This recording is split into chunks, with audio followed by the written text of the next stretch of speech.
Hey guys, Monke AU here with another video, and today we're going to be going through my UFC 316 prediction video.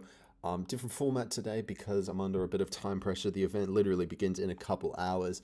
Just got back from work. Could have done this earlier, but I didn't, so whatever. Anyway, main card, let's just get straight into it. Vicente Luque versus Kevin Holland. This is a good fight, and I think Kevin Holland is going to win this. I think Kevin Holland at welterweight is going to do far better than he ever did at at middleweight. There is a possibility. Listen, I don't think Kevin Holland is going to knock out Luque, but I do think that there is a chance that he could win a decision. I think that Luque is probably. I don't know. Luque apparently before the Garimbo fight was in a really bad way and had suffered some pretty serious injuries against Jeff Neal. Can Holland knock him out? I've heard a lot of people online saying that there's no way he's going to knock him out. And people often use the line, when was the last time Kevin Holland nearly knocked someone out? But dude, he nearly starched Gunnar Nelson a couple months ago. And people forget. People really forgot about that. I think there could be some value in Kevin Holland by knockout. But then again, sleeper underdog pick.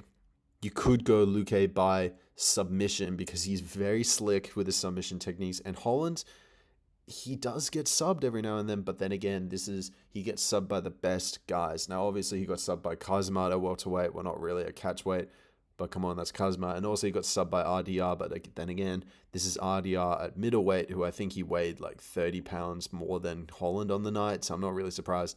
It is possible Luque could get a sub. I don't see him knocking out Holland. I just think that Holland is the younger guy. He's got a bit of momentum on his side. He's coming off a good win, a very impressive win against Gunnar Nelson, when that was pretty much a dead even fight, and he came through. He nearly knocked him out. He does have the power, and I think he will probably have enough submission defense to evade whatever Luque throws at him. I think it's possible that Kevin Holland could knock down Luque.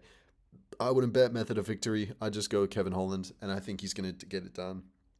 I think he's probably going to get a decision because I think Luque is tough enough to survive, but it wouldn't surprise me if either one of these guys get a finish. Next fight, Mario Batista versus Patchy Mix. Now, I'm surprised that Patchy Mix is the favorite. Call me a casual. I know he's, I think he was a Bellator champion of bantamweight, and he, pretty similar situation to most of these guys. Just couldn't get a fight and jumped ship to the UFC. Mario Batista is actually pretty good, all things considered. He's got a good fighting style. Usually he's very offensive. It's just that one stinker in round 3 against Aldo really ruined his image. Everyone hates him because of that now. Patchy Mix is coming in with a lot of confidence, though. He, at the press conference, honestly, there were shades of Tony Ferguson, because he was saying to Sean O'Malley things like, no, fuck that, you had a bad night, things like that. Cutting the bullshit, getting down to the nitty gritty. I think he could probably beat Batista. He said he's going to sub him or he's going to knock him out. He could do it. It's possible. Listen, I'm going to go with Patchy Mix. Again, I just think when it comes to the method of victory, I'm really not sure. It's just, I think he's probably going to get a decision. Or he could sub Batista, but I don't know. I think Batista's method of victory would definitely be a decision, whereas Patchy, I can see him really going all over the place. I see a decision, a submission, or a knockout, which I know that isn't very helpful, but honestly, I've given up betting on method of victories unless it's obvious because this shit is just way too hard to predict. This is going to be a good test for Patchy because obviously against the number 10 guy, Mario Batista, he's still pretty good. And if Patchy can prove that he belongs at the top, he will be a welcome addition to the top of bantamweight, which is, looking pretty good. And anyway, yeah, overall, I'm going to go Patchy Mix. Third event of the card, Kelvin Gastelum versus Joe Pyfer. I'm going to go Joe Pyfer, and most people, the thing is like logically, you'd probably go with KO because Pyfer has got ridiculous KO power, and Kelvin, especially at middleweight, looks a little bit of a fridge. But I think perhaps this is just one of these things where it's just too hard to put Gastelum away. I think this is one of these things where, if Gastelum can endure the punches early, he will give Pyfer a lot of trouble later in the rounds, later in the, round 2, round 3, etc. So that being said, I think I'm going to go with Joe Pyfer by submission because apparently he trains with Sean Brady, and as we've seen, Sean Brady is no joke against Leon Edwards. He went out there and subbed him. Was that maybe due to Leon Edwards being retarded and shooting for a takedown? Maybe, but I think if you're training with those guys and you're a knockout threat, if the other guy's worrying about the hands, but doesn't worry about the takedown and the submission, I think there's an opening, and I think Joe Bifer will take it. The thing with the knockout is I'm a little hesitant because no one has knocked out Kelvin Gastelum. But I mean, Adesanya got pretty close, like actually unbelievably close in round 5 of their fight. But, I think that was like a Gaethje situation where that was just an accumulation of damage and he just nearly got put out. It's not like you can just one punch knock him out. But who knows? He's getting up there in age. Maybe not as athletic as he used to be. But I think Joe Pyfer, even a decision, I think he's just, the odds make sense in this one. You know what I mean? So I'm going to go Joe Pyfer by submission. Good underdog pick, method of victory wise, if you want to go submission, but Joe Pyfer.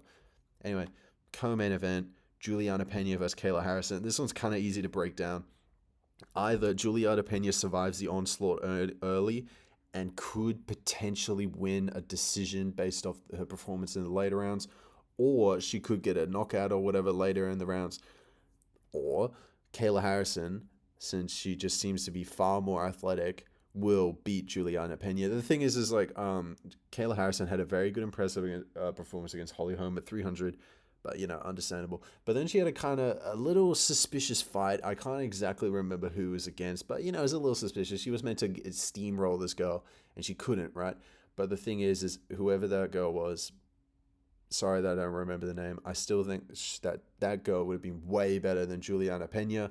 So, frankly, I don't think that fight has much credence for this one. I don't think it has much influence. I think Kayla Harrison will probably win this one. And honestly, I think it's going to be way too hard to knock Pena out. So I'm going to go with a submission. I'm going to go with a round 2 submission pretty early.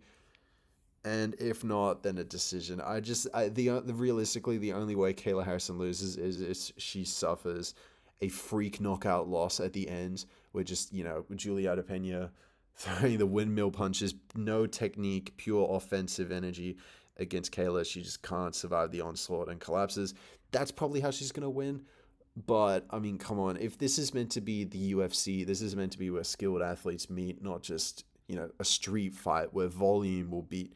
No, and not like Holloway volume where it's tactical, high-low, hooks to the body, things like this. Is just like literally walking forward with the eyes closed. That shouldn't beat Kayla Harrison.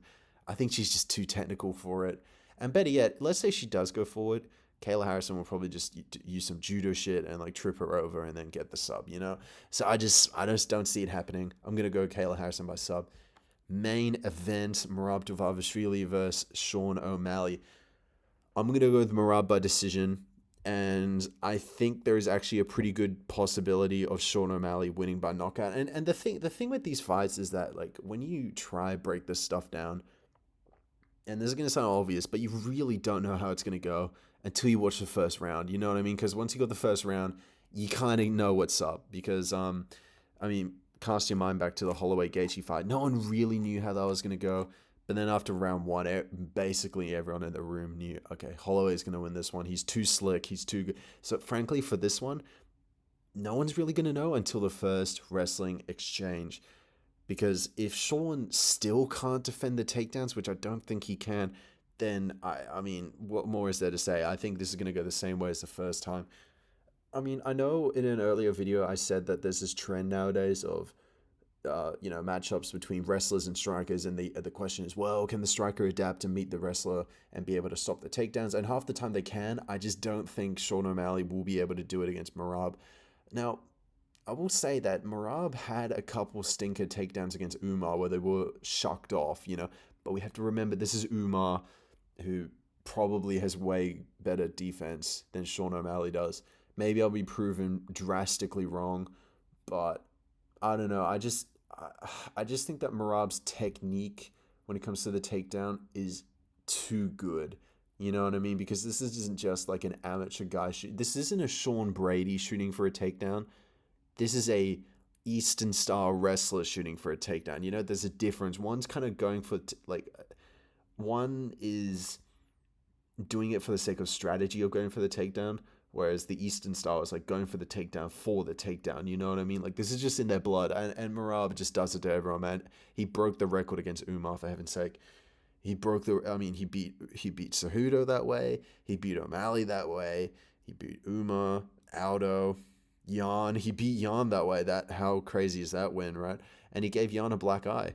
So the one thing that does worry me is again, Marab has been fighting in the meantime with Sean O'Malley. He's been given this title shot, and he knows that this is his chance. He's gonna have no excuses after this fight, right? Because he said like he's locked in, and after that first fight, there was a couple of injuries, but there's no worries now, and he's good to go. The thing is I also want Marab to win because I just don't want I want to uphold the system of meritocracy. You know what I mean? Because if Marab goes out there and just gets chinned, like in a sense, it's like it's not even fair. You know what I mean? Because why put them in the same room after the way the first fight played out? You know, it's just not fair. And maybe there's a counter argument of, well, if Sean does knock him out, then doesn't that kind of prove that he was better? Blah blah blah. Is Sean O'Malley better than Aljamain Sterling? No, but he knocked him out, right? And arguably that's because of a fuck up on Alja's part. But I don't know. I just don't see it happening. I mean, I also hear that Marab is, he wants to bring more offensive striking in this fight. I don't think he's going to do it. I really don't think he's going to do it. I think he's going to have moments where he's going to be tagging Sean O'Malley. But again, rewatching the first fight, it was actually closer, and Sean O'Malley was having some pretty big moments. But I just think Marab is going to get it done by decision. I don't see him getting a knockout. I don't see him getting a sub, especially. I mean, no offense, Marab doesn't really have much of a submission game. Could he potentially get a ground and pound TKO? Maybe. But that'd be pretty crazy, you know? It's just, I just think he's going to ride out a decision. I think there's going to be some crazy moments where maybe he's going to do some showboating. Maybe O'Malley can capitalize on that. Maybe the game planning is going to be good enough. But I just believe in Marab. And I just want to say, I do think that Sean O'Malley can do it. I'm worried he will do it.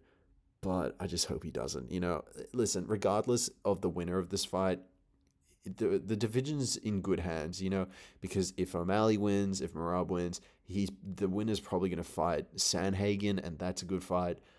Or one day who else other than Sandhagen is there? Or they can be fighting Jan, which, I mean, arguably Sean O'Malley Jan is a pretty intriguing rematch. Marab Jan, not so much, you know what I mean? And I also really hope Marab wins, because if he loses, he's going to get the Bilal treatment, which is kind of even worse considering that at least Marab is like pretty adored these days. And he got a title defense against Umar, which is very impressive. I mean, I didn't think he'd do it. No one did. No one I knew picked Umar at all. Picked Marab. Everyone picked Umar. You know, so for him to do what he did, that's pretty impressive. Say what you want. And yeah, I just think Marab's going to win it. But yeah, that just about does it for my UFC 316 prediction video. Make sure to leave a comment down below. What do you think about the new format? Do you think I should stick to doing the website, or should I go back to the PowerPoints? I kind of prefer the PowerPoints, but you know, this is a little easier.